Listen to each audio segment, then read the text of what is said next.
changes that they have made to the administrative procedures to Policy 401, Charter Schools Authorizing Functions. At this time, I'd like to ask Christina Grant, the chief of the Charter Schools Office, to come forward and make a brief presentation. To clarify, before the presentation, there is no action necessary from the board related to the changes, as these are being made to the administrative procedures for Policy 401. And we have asked the Charter Schools Office to present this information at today's committee as an opportunity to highlight this important information at a public meeting. Thank you, Ms. Grant. Please begin your presentation. Thank you, Dr. McColgan, and good evening, board members. Tracy, thank you. Good evening again, Christina Grant, Charter Schools Office. We wanted to take this opportunity this evening to give an update on the renewal process and also frame out a recommendation to the administrative procedures under Policy 401 that we would like to explore for this year's group of schools and next year's group of schools. We're here today to discuss administrative procedures under Policy 401, specifically the changes that would impact the Charter Schools Office's ability to have renewal recommendations as a part of the renewal evaluation process. This is a summary of where we are to date. We kicked off our process last year in April of 2020, and we've been steadily going through our process of evaluation, which finds us here today, where we are just at the stage where we would begin making recommendations for the schools that are up for renewal this year, which would lead to action by this Board of Education starting at the May meeting and occurring again in July and onward until we have decisions made for schools that are up for renewal this year. Next slide, please. As an overview, we wanted to quickly review the domains of the Charter School Performance Framework, the areas that we look at when we are evaluating a school in terms of being able to make a recommendation about their renewal. First, we look at academic success. We ask questions like, is the school outperforming the district or similar schools in terms of proficiency, attendance, and post-secondary outcomes? Is the school meeting the growth standard for all students and for those which have historically underperformed? We look at organizational compliance and viability, looking at, has the school created an environment that is accessible and fair to students of all background and needs? Are the school's policies in compliance with applicable laws? And does the school institute practices that are in compliance with its own policies and applicable laws? Last but certainly not least, we look at the financial health and sustainability of a school. Is the school an effective and responsible steward of public dollars? And does the school engage in appropriate financial management practices? Next slide. When we think about the Charter School Performance Framework and our guides for renewal recommendations, we usually are organized into three domains. Again, academic, organizational, and finance. For each domain, schools receive a rating of meets standard, approaches standard, or does not meet standard. If a school receives a does not meet standard rating in any domain, the school may be considered for a non-renewal recommendation. Wanted to take a second and frame out what our process traditionally looks like as we engage in the conversation that we're presenting to the board this evening. Next slide, please. Given the realities of COVID-19, there are several constraints that we wanted to bring to the board's attention. The pandemic has affected our evaluation in the several ways, and we wanted to frame those out this evening.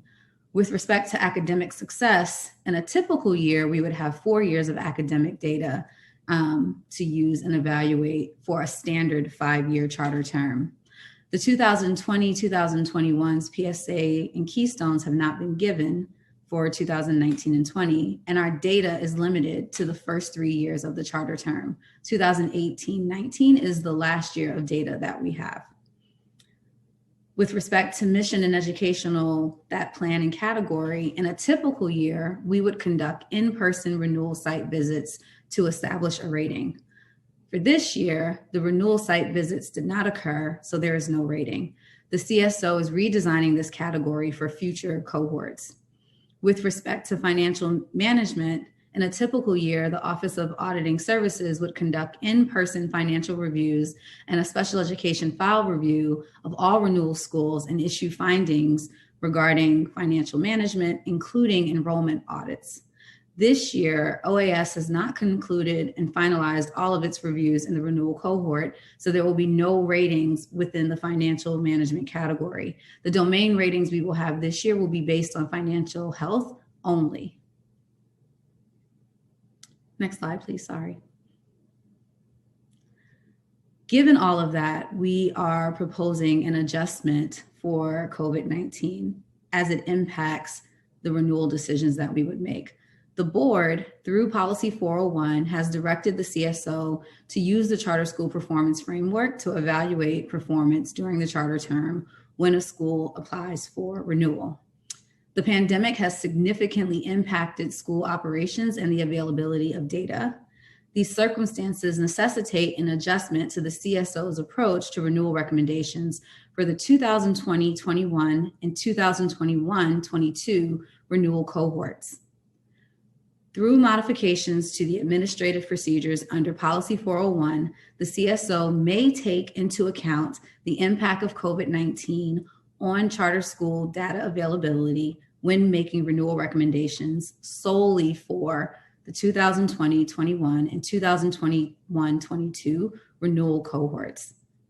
And it will look as follows. Next slide, please. For schools that were to receive a 5-year recommendation with or without conditions, we will be making recommendations that would hold the same. The school would receive a 5-year renewal recommendation with or without conditions. Next part, Tracy. For schools that would have received a 1-year renewal with conditions that may have included a surrender, we will be exploring a 5-year renewal with surrender conditions that would be reviewed and reported on by the CSO at year 3 and year 5 of the 5-year renewal term. For schools that would have either faced surrender this year or received a non-renewal recommendation, we will be exploring a 5-year renewal term with annual surrender conditions. And we also potentially will still explore a surrender or non-renewal. We wanted to frame out the different types of recommendations that the CSO will be making as we seek to apply this COVID-19 modification. Next slide. The impact of changes are that the schools will still be held accountable. We're making these changes because all schools are working through a once-in-a-lifetime event that has disrupted all facets of public education. The magnitude of the operational impacts on schools and the learning impacts on students are yet to be fully understood. The CSO feels that our proposed approach is the only reasonable approach given the context. Will we still use the charter school performance framework? Yes. All schools will still be held to rigorous standards, and the CSO will continue to publish annual charter evaluations for every school. How can the public learn more about the CSO's evaluation for the 2020-21 renewal cohort? With the updated approach in place, the CSO will be finalizing renewal recommendation reports. ACE renewals will be published, and they will be on our website in the coming weeks. I think that that's the last slide, Tracy. Thank you.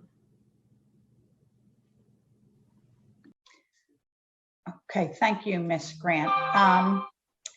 And I don't know, again, we don't have any action on this, but I wanted to see if anyone had any clarifying questions before we move on to our review of the policies.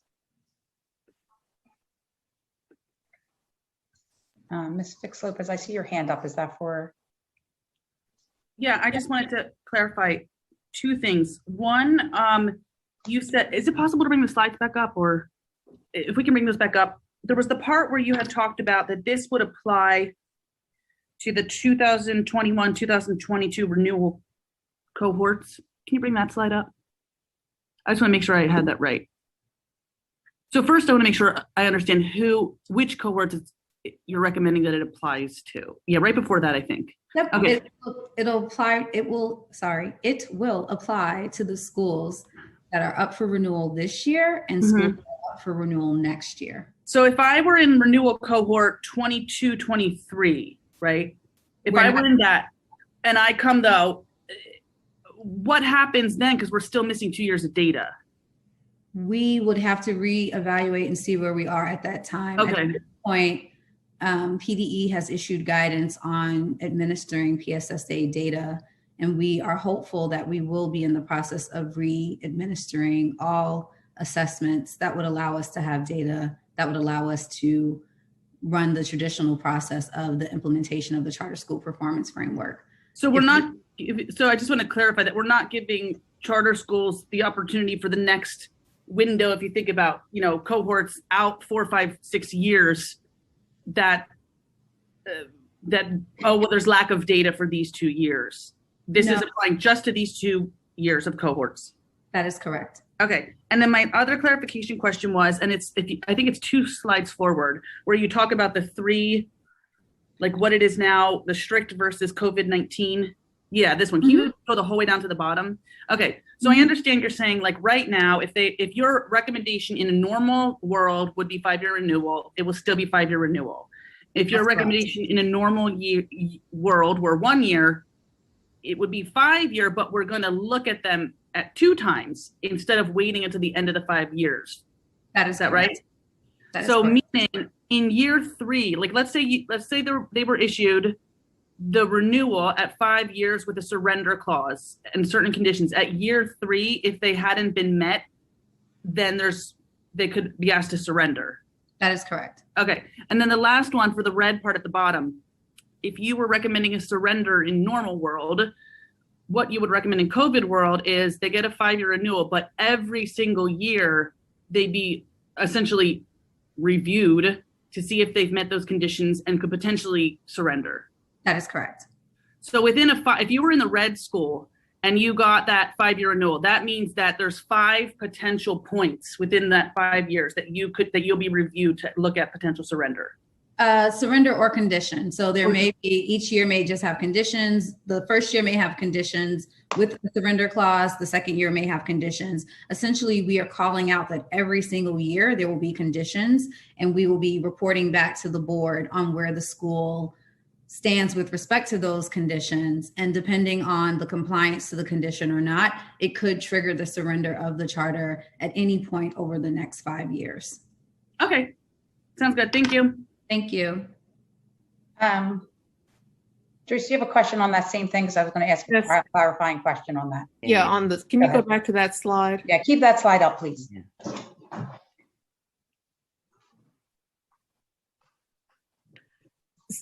So on the red slide under impact of COVID-19, it says 5-year renewal with annual surrender. Is it surrender or conditions? It will be surrender. There will be a surrender clause attached to the entire 5-year term. Right. And there will be conditions set for each year. Depending on the level of the condition, we may have a school that has a surrender clause each year. They may have a surrender clause that kicks in at years 2, 3, 4, or 5. We aren't at a position yet to actually tell you what the recommendation is for each school. And so we tried to frame it out as broad as possible. Okay. And then what help me understand, what are the kinds of things if we're not concerned about, if we don't have the academic information? You said that we would be evaluating schools under financial health. Mm-hmm.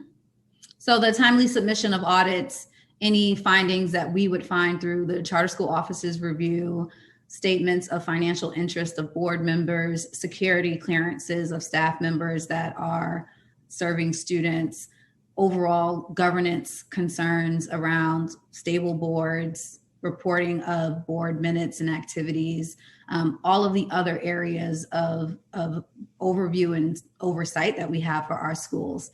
There are some schools that are up for renewal this year that have conditions and surrender clauses already attached to them. And so we're stepping back and seeing which should roll over, which conditions should change, and we will report them out as we make a recommendation for the school when they finally are up for renewal. Okay, but we just won't see any academic. Okay, I get it. Yeah. Mm-hmm. And then each one of these will come back to the board for for a decision, as would any charter renewal decision. That is correct. Okay, thank you. Thank you. Ms. Danzy? Yeah, on the red again, I'm reading this as that under the strict framework it be surrender or non-renewal. Under the impact of COVID, I'm looking at it as there are two options: 5-year renewal with annual surrender condition, or we could just say surrender non-renewal. Is that? That is correct. Okay, thanks. I think that kind of ties into my question, because it's the red that I'm concerned about as well. If these are schools, and I get that we don't want to add more trauma, we want to get kids back in schools in person as soon as possible. So I get that we want to do something, but I'm just a little concerned about, that it's a 5-year renewal, even with those clauses. And I'm not sure, I don't understand why we're not doing just like a 1-year renewal so that we fully reevaluate it next year. The challenge with a 1-year renewal is it does not allow us to still have enough issuance of the standardized assessments to give us enough data. We would find ourselves a year from now recommending another 1-year renewal. We know that it will take at least 2 years of assessments to be run in traditional fashion to collect data to then apply the academic performance side of the framework. So we could compare school performance to district schools, similar schools, and look at overall growth of schools. And so that is why we are attempting to avoid the 1-year recommendation. And then if, you truly see something very egregious in those schools, we're not going to go down that pathway, I hope. I mean, because the slide is making it seem like everybody's kind of getting a pass this year. Oh, no, it's going to be a lot more oversight for all of the schools. And the Board of Education always has the right to revoke a charter in the event that something truly egregious occurred during any time of a charter's timeline. We haven't found ourselves there in quite some time, but we are working to ensure that we're going to do our due diligence of oversight while we navigate ourselves out of the global pandemic. Right. So it's not sort of like an automatic that the schools in this cohort are going to go down that path. We'll still be doing an evaluation this year to determine if they're going to stay on that track. And so when you see schools that are up for renewal next year, you will also hear us report back on how the schools that have annual conditions and surrender clauses, we will also be reporting back on how those schools are doing at the same time. And what if a school doesn't agree to the surrender clauses that we would otherwise be non-renewing? Then what? We'll cross that road when we get to it. Okay, Ms. Ahia Hinton.